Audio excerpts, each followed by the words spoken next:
सुरेश शंकरपुर बस्ती।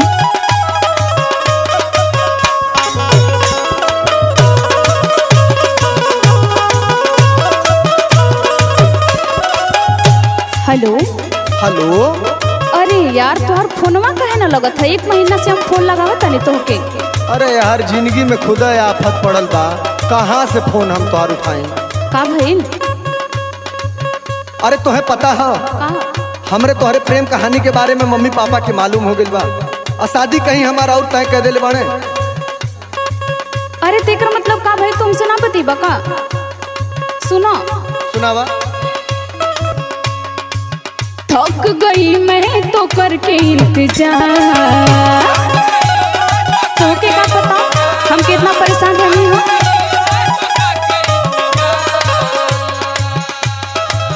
थक गई मैं तो करके इंतजार, बेदर्दी धोखा दे के चले गए।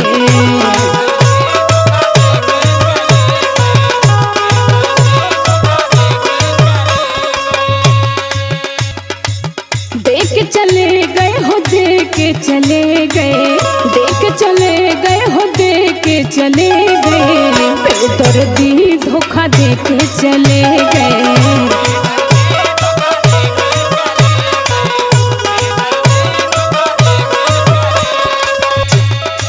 तो तोहे का लगेला खाली तू ही प्यार करेलू और का? हाँ? अरे उस दिन भुला गेलू का? जब तोहरे स्कूले हम जात रहनी छरदवाल डाक के, तोहरे चक्कर में हमार कितना बार हाथ कट गई। अरे उहे कुल तो याद आवता तबे न रोता नहीं। अरे हमार मजबूरी है कि हमार माई बाप कहीं और ब्याह कर दलन। अच्छा तो के हमार तनको याद ना आई? मेरे भी दिल में थी चाहत की आग,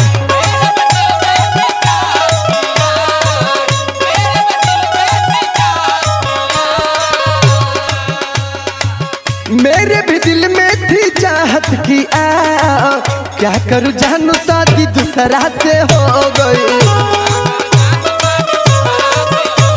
बहकावा मत, हम सब बुझतानी।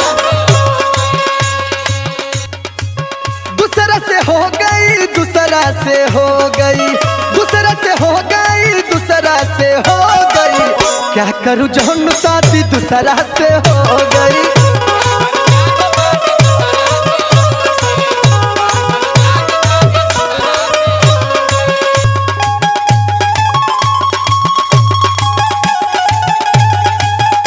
डीजे गाना बनाने वाले का नाम क्या है?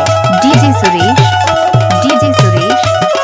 भोलापुर चौराहा। हो जाए कहीं देर ना हो जाए।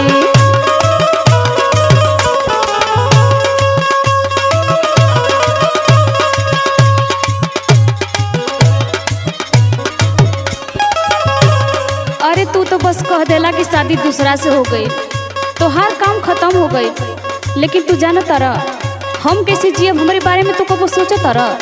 सुनो, तेरे नाम से ये सांस मेरी चलती थी, बिना देखे न तुझे शाम मेरी ढलती थी। अब यह तू कह के रोइबू।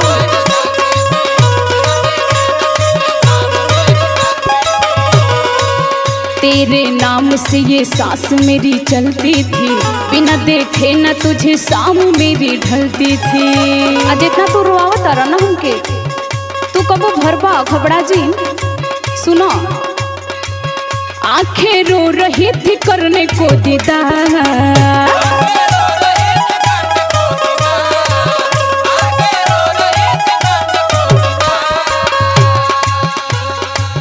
आंखें रो रही थी करने को दीदार, बेदर्दी धोखा दे के चले गए।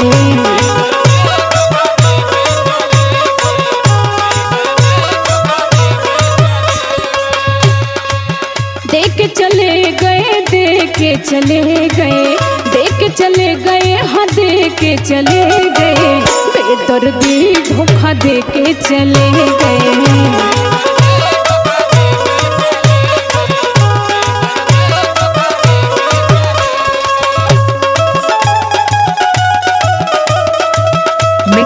By DJ Suresh Raja. DJ Suresh DJ Suresh DJ Suresh DJ Suresh.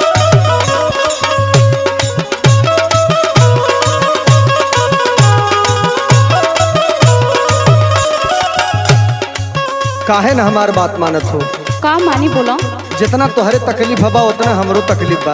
अच्छा तू भुलात बाड़ू कि तोहसे मिले बदे अपने घरे झगड़ा करके हम तोहसे मिले आवत रही। अरे का फायदा जब कुलंतवा में मटिए कर देवे के रहे।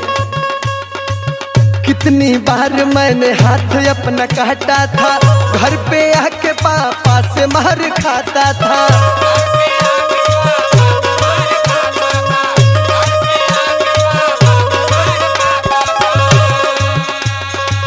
कितनी बार मैंने हाथ अपना काटा था, घर पे आके पापा से मार खाता था। लाडो टुन टुन से रहो ना नाराज,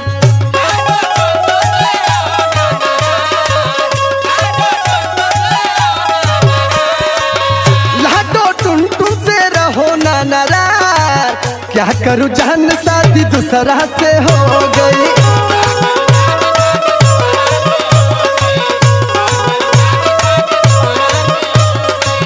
बेदर्दी धोखा देके चले गए। क्या करूं जान शादी दूसरा से हो गई। बेदर्दी धोखा देके चले गए। क्या करूं जान शादी दूसरा से हो गई। बेदर्दी धोखा देके चले गए। DJ शंकर बस्ती